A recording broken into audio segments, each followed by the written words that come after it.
To create a new project using templates, start by opening a web browser and navigating to the Todoist website.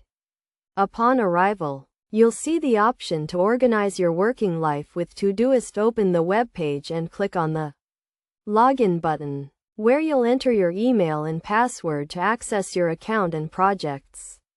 Once logged in, you'll see your name, as well as options to access your projects. Quick Start Templates, Add a Team, and Browse Templates. Click on the Projects option and select a project to view its details. You can edit, favorite, duplicate, or save the project as a template by clicking on the three dots.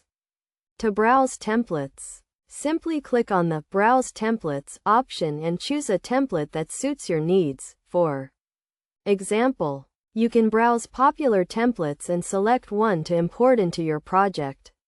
Upon importing the template, you can modify it to create a completely new project with added features.